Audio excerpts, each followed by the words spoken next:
જો હવે પહેલાનો ત્રીજો દાખલો, પહેલાનો ત્રીજો એ તમને આપેલો છે 1 2 3 4 5 6 આર આપી લીધું છે, ગુણધર્મની ભાષા છે, પ્રશ્ન છે સ્વવાચક સંમિત અને પરંપરિત ચેક કરીએ. આર જે ગુણધર્મ છે એને આપણે સૌ પહેલા યાદીમાં ફેરવવો પડશે. ગણ કયો આપેલો છે? એક. એટલે આપણા જોડે 6 સભ્યોની ચર્ચા કરવાની છે. આ આપણે પેર બનાવવાની છે xy. કેવી xy? તો જે બીજો ઘટક જે છે આ પેરનો y એ x વડે શું છે? વિભાજ્ય.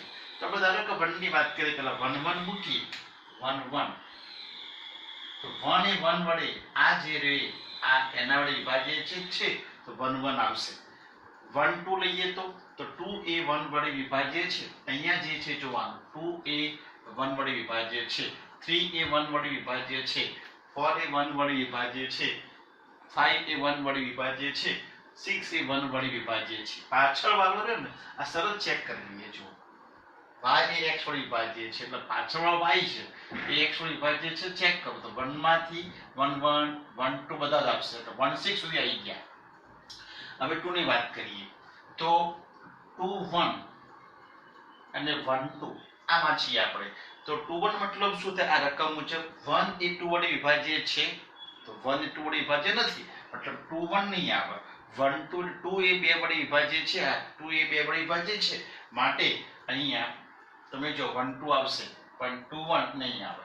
બરાબર? તો 2 થી શરૂ થતા કયા 2 1 નહીં આવે. બરાબર? તો 2 2 તો 2 2 આવશે. 2 3 તો 2 3 નહીં આવે. 2 4 તો 4 એ 2 વડે વિભાજ્ય છે, ના નથી. 4 એ 2 વડે વિભાજ્ય, હા 4 એ 2 વિભાજ્ય છે, ઊંધું જોવાનું છે. 4 એ 2 વિભાજ્ય છે તો આવશે.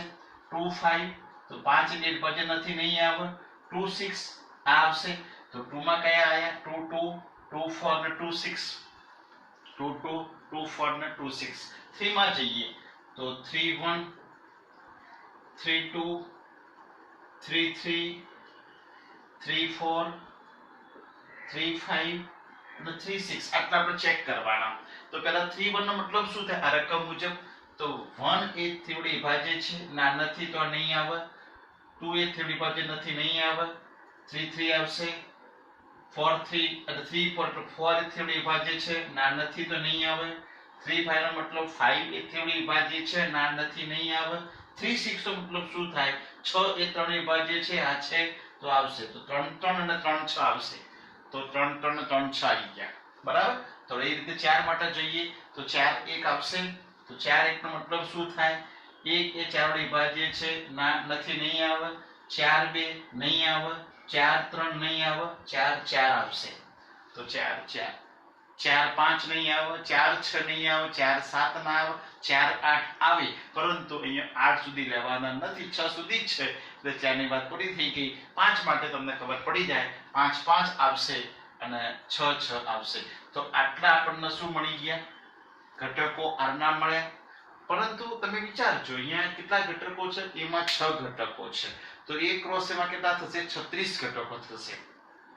6 ગુણ્યા 6 36. તો એના ઉપગણોની સંખ્યા કેટલી થાય? 2 ની ઉપર 36. તો 2 ના 36 ઘાત જેટલા ઉપગણો બને અને બધા જ સંબંધ r કહેવાય.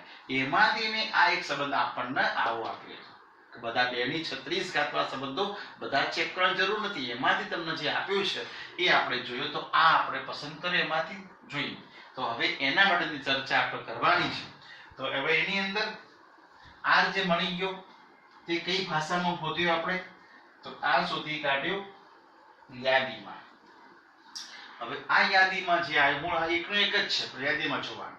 હવે ચેક કરો સ્વવાચક. સ્વવાચકમાં પોતે ને પોતે તો 1 1 છે, જોઈ લો છે, 2 2 છે, 3 3 4 4 5 5 6 6 બધું છે. મતલબ સ્વવાચક છે.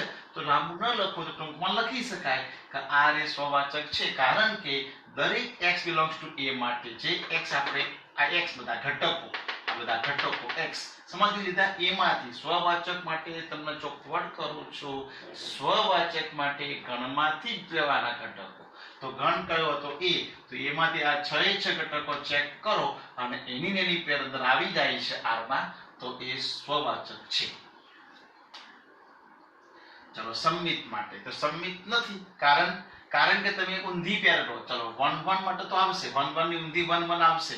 2 2 આવી જશે, 3 3 ની ઊંધી આવશે, પણ 1 2 ની ઊંધી પહેલો તો 1 2 ની ઊંધી કઈ થશે તો 2 1, તો 1 2 જો r માં હતો તો એનો ઊંધો 2 1 એ r માં હોય તો સમમિત, નથી માટે સમમિત નથી, જોઈ લો બરાબર, તો એ સમમિત. તો ખાસ યાદ આ રાખવાનું કે નેગેટિવ વસ્તુ બનતી હોય તો એક નેગેટિવ ના પાર્ટી હોય બનતી નથી તો બધાની ચર્ચા કરવાની જરૂર નથી, પણ પોઝિટિવ માટે દરેક વસ્તુ ચેક કરવી જરૂરી છે, બરાબર.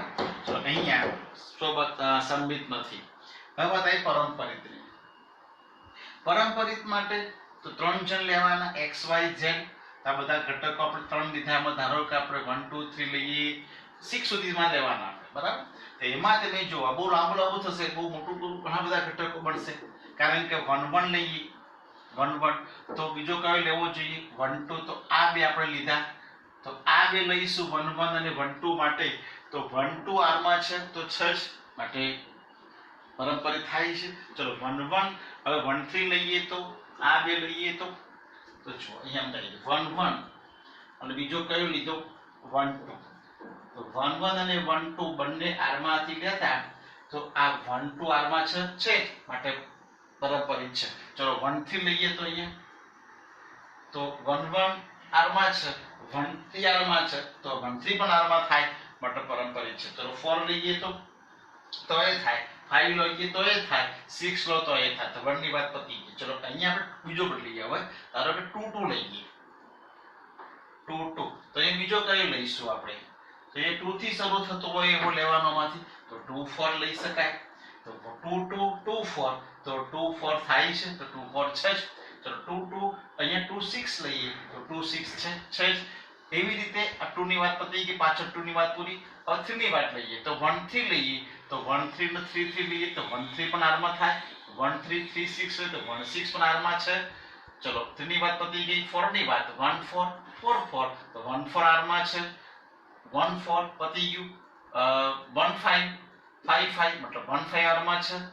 પછી 6 ની વાત 1 6 6 6, તો 1 6 r માં છે. તો બહુ લાંબી ચર્ચાઓ થઈ એની અંદર, તો આટલી લાંબી ચર્ચાઓ ન કરવી હોય તો શોર્ટમાં ચર્ચાથી પતાવી દેવાની. એમાં આ પરંપરિત છે કારણ કે xyz ઘટક r એ ઘટમાંથી જતા xy એક જોડ r માંથી y જોડ yz બીજી જોડ r માં બની, આ તો આ બે પરથી x અને z, તો xz ની જોડ r માં બનતી જાય છે, માટે આ એ પરંપરિત છે. ક્લિયર? ચલો હવે દાખલા નંબર પહેલો લઈએ. બીજો નંબર આપણે આગળના અંદર લઈ લીધો છે એટલે આપણે પહેલો દાખલો લીધો, પહેલાનો પહેલો છે. a બરાબર 1 થી 14 સુધીના ઘટકો આપણને આપેલા છે અને r બરાબર રકમ આપણને ગુણધર્મની ભાષા આપી છે, તો પાછું ચેક કરો કે પરંપરિત સમમિત કે સ્વવાચક છે કે નહીં. હવે એની અંદર 14 ઘટકો છે, તો એક રોસમાં 14 ગુણ્યા 14 એટલા ઘટકો થાય અને એના ઉપગણો કેટલા થાય તો 2 ની ઉપર 14 ગુણ્યા 14 જેટલા ઘટકો થાય. તો આટલા બધા આપણા સંબંધો બને અને એ બધા સંબંધોમાંથી એને આવો એક સંબંધ આપણને આપેલો છે, તો આ જે આપેલો છે એની જ આપણે ચર્ચા હવે કરવાની, બરાબર. આ જે r છે કઈ ભાષામાં આપ્યો છે? ગુણધર્મ. તો સમા ફેરવવો પડશે પેલા યાદીમાં. બે વસ્તુ આપણને આપેલી હોય, ગણ આપેલો હોય અને સંબંધ આપેલો હોય. ગણ જે છે એ યાદીમાં હોવો જોઈએ, ગુણધર્મમાં તો યાદીમાં ફેરવવો પડે, સંબંધ પણ એ રીતે ગુણધર્મમાં હોય તો યાદીમાં ફેરવવો પડે. અહીંયા આ તો યાદીમાં છે જ, પણ આ ગુણધર્મમાં છે તો યાદીમાં પહેલા ફેરવી દીધો. હવે 3x બરાબર y, મતલબ y બરાબર શું થાય 3x થાય, તો x કેટલા લઈશું આપણે, તો આમાંથી જ લેવાના ગણમાંથી, મતલબ 1 થી 14 સુધીના આપણે ઘટકો x તરીકે લઈશું. ચલો 1 2 3 4 5 સુધીના પહેલા વિચાર્યા આપણે. 1 મૂકીએ તો y કેટલા થશે 3 * 1 એટલે 3, 2 મૂકીએ તો 2 * 3 એટલે 6, 3 મૂકીએ તો 3 * 3 એટલે 9, 4 મૂકીએ તો 12 અને 5 મૂકીએ તો 15 થશે. મતલબ આપણે કઈ જોડ મળી તો xy આપણનો જોડ છે, તો 1 3 એક જવાબ, 2 6 બીજી જોડ, 3 9 ત્રીજી જોડ, 4 12 ચોથી જોડ, એ રીતે 5 15 એવી રીતે ઘણી બધી જોડો આપણને પ્રાપ્ત થાય. પરંતુ અહીંયા આપણે 5 15 નહીં આવે. કેમ નહીં આવે? કારણ કે તમે 5 તો લઈ શકશો પણ 15 નામનો ઘટક જે આપણા આ એ ગણમાં નથી કે 14 સુધી છે પણ 5 મૂકવાથી 15 આવે ખરો પણ આપણા જોડે એ ગણમાં લેવાની નથી આપણે 15 સુધીના નથી લેવાના 14 સુધીના જ લેવાના મતલબ આ 5 15 વાળી જોડ એ r માં સંબંધ ધરાવશે અને આપણો જે આ રકમ મુજબની શરત છે એમાં નહીં આવે ક્લિયર તો r સબસેટ આ લખી ધ્યાનથી જોઈ લેજો r subset a cross a થાય તો જ આ સંબંધ કહેવાય a ક્રોસ a એટલે a ના ઘટકોના એ ઘટકો સાથેનો ક્રોસ ગુણાકાર હવે અહીંયા 14 ઘટકો છે 1 થી 14 તો મતલબ બધી 15 તો આવવાનો જ નથી મતલબ r જે રહ્યો એ 15 વાળો 16 વાળો 17 બનશે 14 સુધીના જ બનવાના છે તો આ લખ્યું ધ્યાનથી જોઈ લો ફરીથી r કેવો હશે તો આ a ક્રોસ a નો ઉપગણ હશે કે કોઈ ઉપગણ હશે એ બધા સંબંધ કહેવાય પણ 15 વાળથી ઉપરવાળા કોઈ બનાવશે નહીં સંબંધ મતલબ આ 5 15 r માં આવશે નહીં તો r માં કયા ઘટકો આવી ગયા તો 1 3 2 6 3 9 અને 4 12 આ આપણા r બન્યું તો આ જે r હતો એ r અને આ જે r એ બે એકના એક જ છે પણ આ કઈ ભાષામાં છે ગુણધર્મ છે તો આ કઈમાં ફેરવ્યું આપણે યાદીમાં ફેરવવું પડે હવે આપણે ચર્ચા કરીશું સ્વવાચક સંમિત અને પરંપરિત માટે તો સ્વવાચકમાં નિયમ શું તો ગણમાંથી જોવાનો અને દરેક ઘટક પોતે પોતા એની પેર એ r માં હોય તો સ્વવાચક તમે જોઈ શકો છો 1 1 છે નથી પછી વાર્તા પૂરી થઈ ગઈ બીજું કોઈ જોવાની જરૂર નથી છતાં લખી દીધું r એ સ્વવાચક નથી કારણ રીઝન આપી દીધું ક્લિયર મતલબ પહેલા હું બોલ્યો તો નેગેટિવ વસ્તુ બનતી હોય તો એક નેગેટિવ બની જાય તો આગળ ચર્ચાની કોઈ જરૂર નથી પણ પોઝિટિવ બનતી હોય તો દરેક ચર્ચાઓ અતિથી ઇતિ સુધીની કરવી જરૂરી છે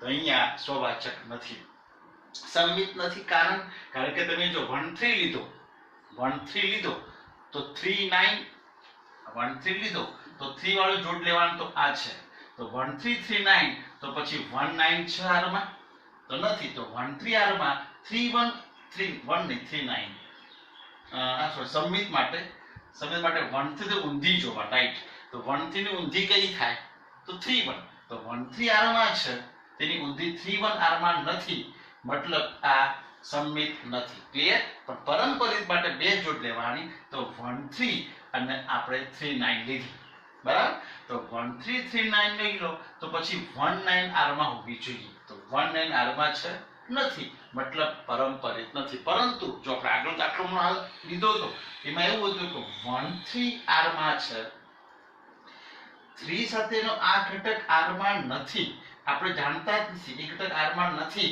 તો પછી 1 સાથેનો આ ઘટક નથી જાણતા r માં ન આવે તો બધું જ પરંપરિત થાય બરાબર તો અહીંયા પરંપરિત નથી બરાબર સમજણ પડી ફરીથી સંમિત માટે શું કરવાનું એક જોડ લેવાની અને એ જોડની ઊંધી જોવાની 1 3 ની ઊંધી 3 1 નથી તો પરંપરિત સંમિત ચેક કરવાની જરૂર જ નથી સંમિત માટે એક જ જોડ લેવાની ફરીથી 1 3 લો એની ઊંધી 3 1 નથી પતી ગયું 2 6 તો એની ઊંધી 6 2 નથી વાર્તા પૂરી 3 9 9 3 નથી વાર્તા પૂરી 4 12 નથી વાર્તા પૂરી પરંતુ બધા ચેક કરવાની જરૂર નથી એકમાં ના એટલે ના પાડી દેવાય પણ પરંપરિત માટે શું કરવું પડે બે જોડ લેવી પડે પણ એની જોડો આડેધડ નહીં અટકણ ઠોકા નહીં કરવાની એમાં જોવાની 1 3 હોય તો 3 પર લેવી પડે તો 1 3 તો 3 9 લેવી પડશે 2 6 લઈએ તો 6 પર લેવી પડે તો 2 6 લીધી તો 6 પર તો છે જ નહીં બરાબર સમજણ પડી ગઈ ચલો એ રીતે એટલે એ પરંપરિત નથી ક્લિયર